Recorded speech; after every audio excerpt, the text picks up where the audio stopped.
মৎস্য ও প্রাণী সম্পদ তথ্য দপ্তর আঞ্চলিক অফিস ঢাকার পক্ষ থেকে আপনাদের সবাইকে স্বাগতম। আজ আমরা আরও একটি নতুন এপিসোড নিয়ে আপনাদের সাথে চলে এলাম। আজ আমরা এসেছি কেরানীগঞ্জ এলাকার সিম্বা ফার্ম হাউস নামক একটি ফার্মে। চলুন আমরা ভিতরে কর্তৃপক্ষের সাথে কথা বলে আসি।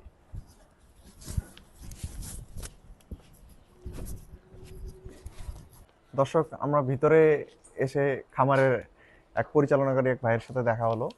ভাই, আপনার নাম? আমার নাম মোহাম্মদ আরিফ হাসান। আরিফ হাসান, জি। আপনি এখানে কি পরিচালনা? এখানে কাজ করি আর কি। জি।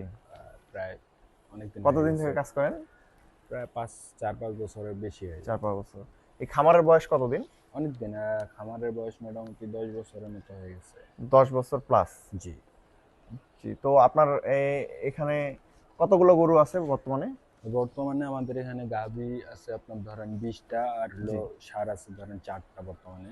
ষাঁড় 4টা। আপনারা এখানে মূলত কি কোন জিনিসটাতে ফোকাস করেন, যে মাংস উৎপাদনকারী গরু নাকি দুগ্ধ গরু? আমরা হলো আপনার দুগ্ধতে আছি।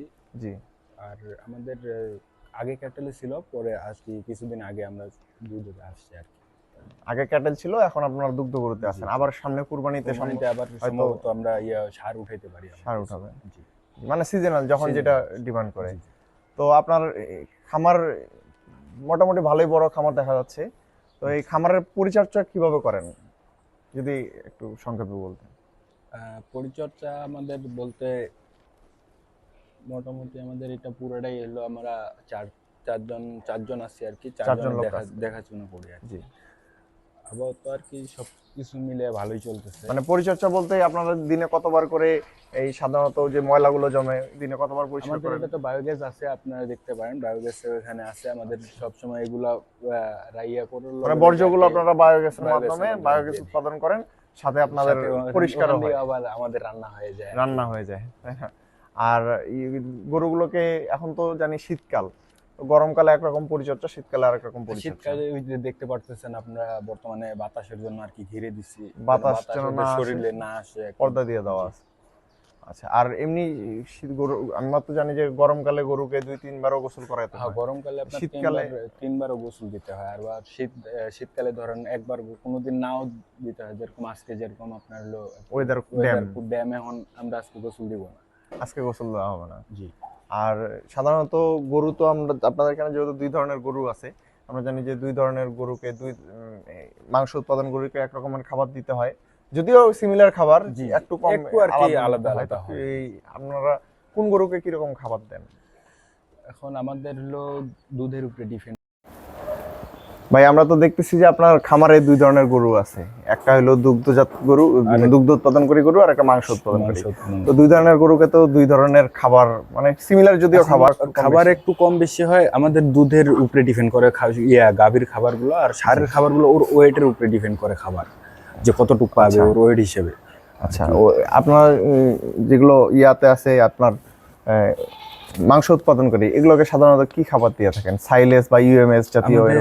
সাইলেজ আপাতত আমরা খাওয়াই না, আপাতত ঘাস খাওয়াই, আর হলো আপনার দানাদারি খাওয়াই। এখন ইউএমএস এখনো আমাদের ইউএমএস আগে খাওয়াইতাম, এখন গরু কম থাকাতে আমাদের ইউএমএসটা করা হয় না। এতে আমরা ঘাস খাওয়াই আর হলো আপনার দানাদার বর্তমানে।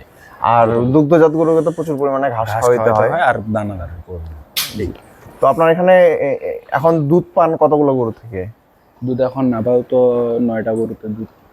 9টা গরু থেকে?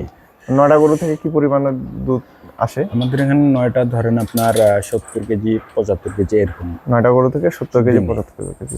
তো এতে করে এই দুধ বিক্রির টাকা দিয়ে খাবারের টাকা উঠার পর আর কি কোনো প্রফিট থাকে?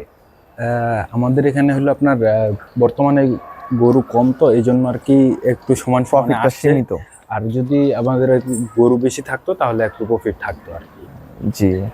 আর আপনার গরু তো যেহেতু অনেকগুলোই গরু পালন করেন, অনেকদিন থেকে পালন করতেছেন, তো কোনো রোগ বালাইয়ের সম্মুখীন হতে হয়েছে কিনা? রোগ বালাই আমাদের ধরেন যেরকম খুরার ভ্যাকসিন, এগুলো কিন্তু সবসময় সচরাচর দেওয়াই থাকে। এগুলো তো আমাদের সবসময় আর কি ওই হিসেবে দেওয়া থাকে, যাতে ওর রোগ বালাটা আর কি জন্ম না নিতে পারে। আর যদিও 2-1টা আপনার হয়ে থাকে, তখন ওই 2-1টা ট্রিটমেন্ট আমরা আর কি করি। আচ্ছা, এতদিন ধরে খামার আপনি যেহেতু 4-5 বছর ধরে আছেন, এখন পর্যন্ত কি আপনার দেখা মতে রোগবালাইয়ের মাধ্যমে কোনো গরু মারা গিয়েছে এই খামারের মধ্যে? যেরকম লাম্পিটা ছিল, বাছুর হওয়ার পরে লাম্পি হওয়ার কারণে দুই একটা গরু লাম্পি স্কিন ডিজিজ যেটা বাছুর মারা গেছে। জি। আচ্ছা, তার মানে খুব বেশি যে গরু মারা যায় বা মারা যায় এরকম কিছু না, ঠিক মতো যত্ন নিলে সবসময় আর কি, যে কোনো একটা জিনিসের উপরে যত্ন নিলে সবসময় আর কি ওটা থাকে। আর আপনি এই খামারে আসার আগে কোনো প্রশিক্ষণ নিয়েছিলেন কিনা? না, আমার আগে কোনো কোথাও প্রশিক্ষণ নেওয়া ছিল না। আমি আগে দেশে আমাদের নিজের বাসার গরু ছিল, এগুলো পালতাম। তারপরে এখানে আস্তে আস্তে নিজেই অভিজ্ঞতা অর্জন করেছেন। আচ্ছা, আমরাও আমাদের প্রাণী সম্পদ অধিদপ্তর থেকে এবং যুব উন্নয়ন থেকে বিভিন্ন সময় এই গরু পালনের উপর এবং মৎস্যের উপর প্রশিক্ষণ দেওয়া হয়ে থাকে। তো আপনি যোগাযোগ করলে অবশ্যই সেখান থেকে প্রশিক্ষণ নিতে পারবেন। আর আমাদের অফিসের নাম মৎস্য প্রাণী সম্পদ তথ্য দপ্তর। এটা আঞ্চলিক অফিস ঢাকা আমাদের খামার বাড়িতে অবস্থিত, প্রাণী সম্পদ ভবনে। তো আপনি যে কোনো প্রয়োজনে আমাদের এখানে তথ্য নিতে আসতে পারেন। আর এগুলো আমাদের কিছু লিফলেট, এগুলো থেকে আপনি বেসিক ধারণাগুলো নিতে পারবেন। গরুর খাবার তৈরি বিভিন্ন ধরনের এবং রোগ বালাই সম্পর্কে অনেক কিছু আইডিয়া দেওয়া আছে। আশা করি আপনি উপকৃত হবেন। আপনাকে সময় দেওয়ার জন্য অসংখ্য ধন্যবাদ। আসসালামু আলাইকুম।